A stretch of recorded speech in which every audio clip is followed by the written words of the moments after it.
आज की इस कक्षा में हम पढ़ने वाले हैं सप्तमी कक्षा की संस्कृत पाठ्य पुस्तक रुचिरा का चतुर्थ पाठ।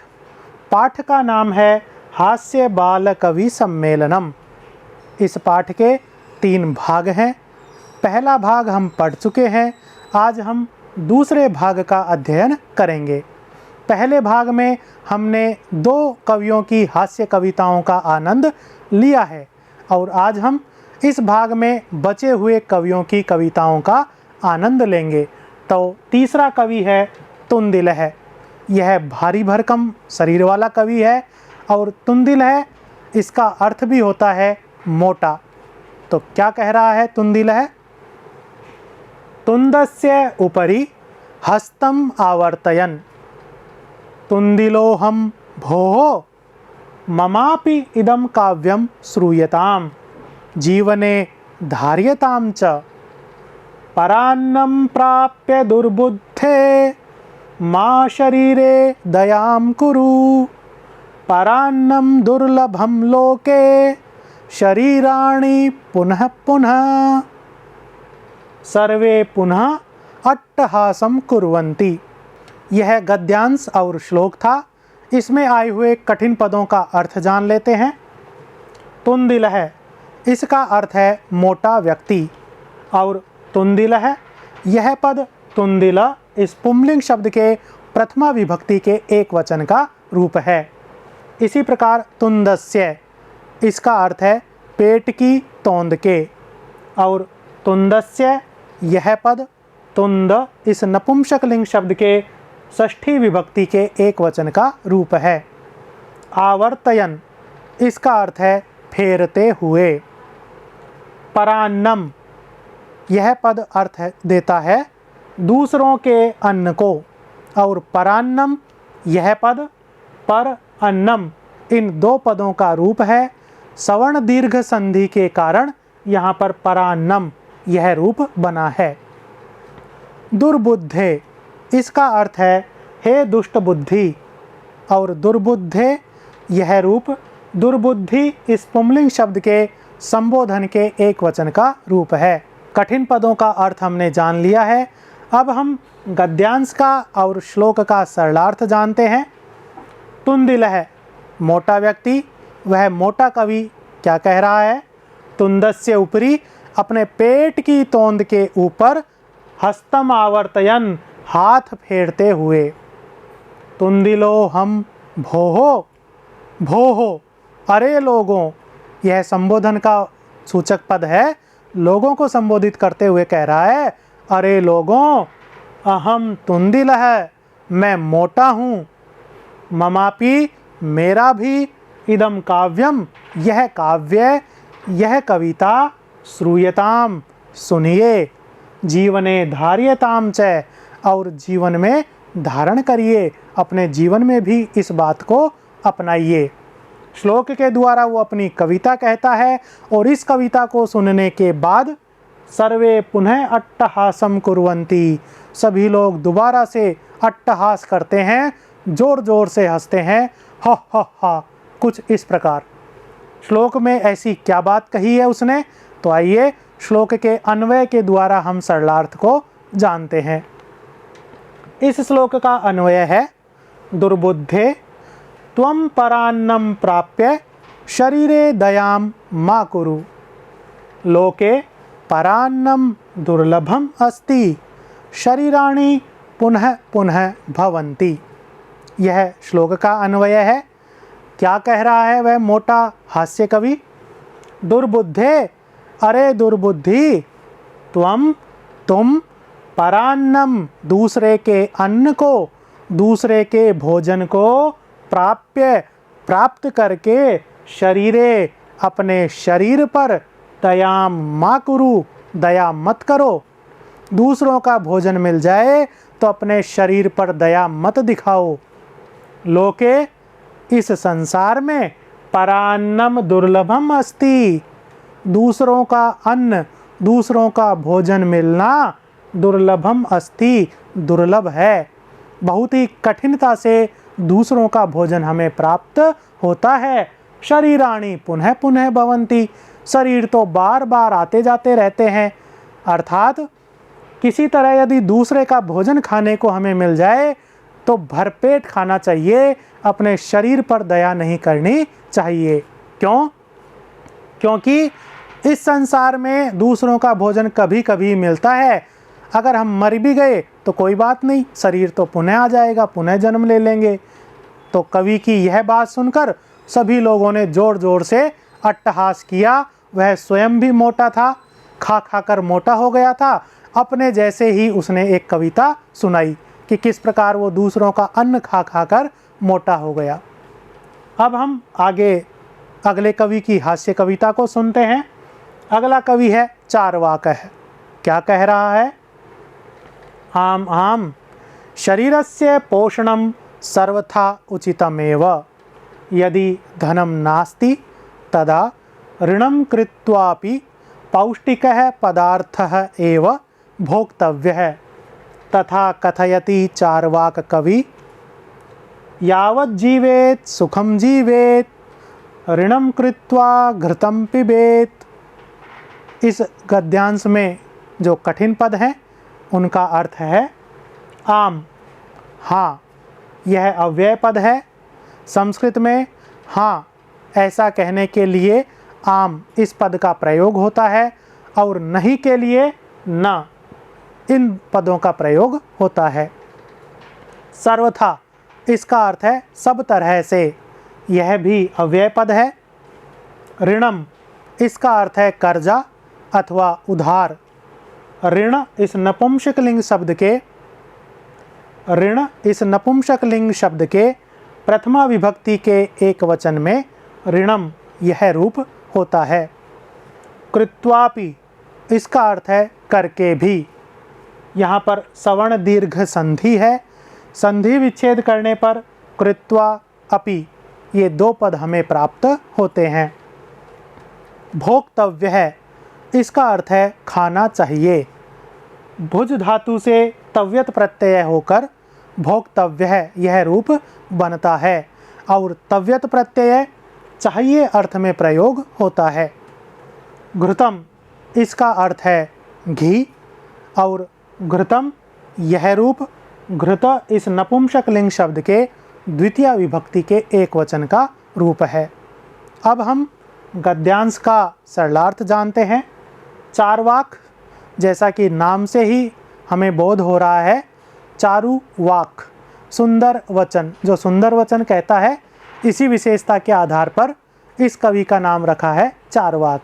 क्या कह रहा है? तुंदिल है अर्थात मोटे कवि ने जो बात कही थी उसी बात का समर्थन करते हुए चार्वाक कवि अपनी बात कह रहा है। हाँ हाँ आम आम हाँ हाँ शरीरस्य पोषणम शरीर का पोषण करना, शरीर की पुष्टि करना सर्वथा उचितमेव सब तरह से उचित ही है। यदि धनम नास्ति यदि धन नहीं है, तदा ऋणम कृत्वापि तो ऋण करके भी उधार करके भी पौष्टिक है पदार्थ है एव पौष्टिक पदार्थ ही भोक्तव्य है खाने चाहिए। और तथा और चार्वाक कवि कथयति कहता है। क्या कहता है? यावत जीवेत जब तक जीवो, सुखम जीवेत सुखपूर्वक जियो, जब तक जिंदा रहो सुखपूर्वक जिंदा रहो, ऋणम कृत्वा और ऋण करके उधार करके कर्जा करके घृतम पिबेत घी पियो, यह चार्वाक कवि कहता है। चार्वाक कवि की ये बात सुनकर जो श्रोता बैठे हुए थे वो कहते हैं, क्या कहते हैं? श्रोतार है तर्हि ऋणस्य प्रत्यर्पणम कथम। चार्वाक है श्रूयताम मम अवशिष्टम काव्यम, घृतं पीत्वा श्रमं कृत्वा ऋणं प्रत्यर्पयेत् जनः। काव्यपाठ श्रवणेन उत्प्रेरितः एकः बालकोऽपि आशु कवितां रचयति हासपूर्वकं च श्रावयति। यहाँ पर जो गद्यांश है इसका सरलार्थ करने से पहले हम कठिन पदों का अर्थ जान लेते हैं। तरहि इसका अर्थ है तो यह अव्यय पद है। प्रत्यर्पणम अर्थात लौटाना अथवा वापस करना। प्रत्यर्पण यह नपुंसक लिंग का शब्द है और प्रथमा विभक्ति के एकवचन में प्रत्यर्पणम यह रूप होता है। अवशिष्टम इसका अर्थ है बचा हुआ या शेष, और अवशिष्ट इस नपुंसक लिंग शब्द के प्रथमा विभक्ति के एकवचन में अवशिष्टम यह रूप बनता है। उत्प्रेरित है इसका अर्थ है प्रेरित होकर, और उत्प्रेरित है यह उत्प्रेरित इस पुंलिंग शब्द के प्रथमा विभक्ति के एकवचन का रूप है। आशु कविताम इसका अर्थ है लघु कविता, और आशु कविताम यह आशु कविता इस स्त्रीलिंग शब्द के द्वितीय विभक्ति के एकवचन का रूप है। आशु कविता क्या होती है? आशु कविता जब कोई कविताएं सुनाता है तो उसी समय कविताओं को सुनकर उसी समय जो कविताएं लिखी जाती है, छोटी कविताएं जो लिखी जाती हैं, उन्हें हम आशु कविता कहते हैं। तो यह आशु कविता एक बालक तुरंत ही वहाँ पर लिखता है और सुनाता है। क्या है गद्यांश का अर्थ जानते हैं। जब चारवाक कवि ने यह बात कही कि जब तक जियो सुखपूर्वक जियो और कर्जा लेकर घी पियो, यह बात सुनकर जो श्रोता बैठे थे उनमें से पूछते हैं, क्या पूछते हैं? तरही तो ऋणस्य उस ऋण का, उस कर्जे का प्रत्यर्पणम कथम प्रत्यर्पण कैसे होगा, उस लिए गए कर्जे को वापस कैसे करेंगे? तो चारवाक कवि उत्तर दे रहे हैं, श्रूयताम सुनो, मम अवशिष्टम काव्यम मेरी बची हुई कविता को सुनो। कविता बची हुई क्या है? घृतम पीत्वा श्रमम कृत्वा ऋणम प्रत्यर्पयेत जनः। क्या कहा उन्होंने? घृतम पीत्वा घी को पीकर, श्रमम कृत्वा मेहनत करके, जनः ऋणम प्रत्यर्पयेत व्यक्ति को कर्जा लौटा देना चाहिए। अर्थात घी को पियोगे ताकत मिलेगी, ताकत मिलेगी तो मेहनत करो, मेहनत करने से धन आएगा और धन आने पर व्यक्ति को लिया गया कर्जा वापस कर देना चाहिए। यह चारवाक की पूरी कविता थी जिसमें उन्होंने कर्जे को वापस कैसे करना है यह बात भी बताई। काव्य पाठ श्रवणेन उस कविता पाठ को सुनकर, कवियों ने जो कविताएं सुनाई उन कविताओं को सुनकर उत्प्रेरित है एक है बालको अपि, प्रेरणा को प्राप्त किया हुआ एक बालक भी आशु कविताम रचयति अपनी छोटी सी कविता लिखता है, हासपूर्वकम च श्राव्यति और हंसते हुए उसको सुनाता है। तो वो छोटा सा बालक क्या कविता सुनाता है? बालक है, श्रूयताम श्रूयताम भोः ममापि काव्यम गजाधरम कविम चैव तुंदिलम भोज्य लोलुपम कालांतकम तथा वैद्यम चारवाकम च नमाम्यहम्। यह कविता उस बालक ने सुनाई। काव्यम श्रावयित्वा हा हा हा इति कृत्वा हसति, अन्ये चापि हसन्ति, सर्वे गृहं गच्छन्ति। श्लोक का सरलार्थ जाने इससे पहले हम कठिन पदों का अर्थ जान लेते हैं। ममापि मेरा भी, ममापि इस पद में सवर्ण दीर्घ संधि है। संधि विच्छेद करने पर मम अपि ये दो पद हमें प्राप्त होते हैं। चैव इसका अर्थ है और। भोज्य लोलुपम इसका अर्थ है खाने का लोभी, और भोज्य लोलुपम यह भोज्य लोलुप इस नपुंसक लिंग शब्द के द्वितीय विभक्ति के एक वचन का रूप है। विद्यार्थियों, यहाँ पर नु गलती से छपा हुआ है, ये है नपु अर्थात नपुंसक लिंग। नमाम्यहम् इसका अर्थ है मैं नमस्कार करता हूँ। यहाँ पर नमामि अहम इन दोनों पदों में यण संधि है। कठिन पदों का अर्थ हमने जान लिया है। अब हम बालक के वचनों को और उसकी कविता को जानते हैं। क्या कहा बालक ने? श्रूयताम श्रूयताम भोः भोः, अरे लोगों, श्रूयताम श्रूयताम, सुनो सुनो, ममापि काव्यम, मेरा भी काव्य सुनो, मेरी भी कविता सुनो। क्या कहा उसने? नमाम्यहम, अहम नमामि, मैं नमस्कार करता हूँ। इन दोनों पदों का अर्थ है मैं नमस्कार करता हूँ। अहम उत्तम पुरुष का कर्तृपद है, इसके साथ नमामि यह भी उत्तम पुरुष की क्रिया काम में आई है। कर्ता और क्रिया, अहम नमामि, मैं नमस्कार करता हूँ। किनको?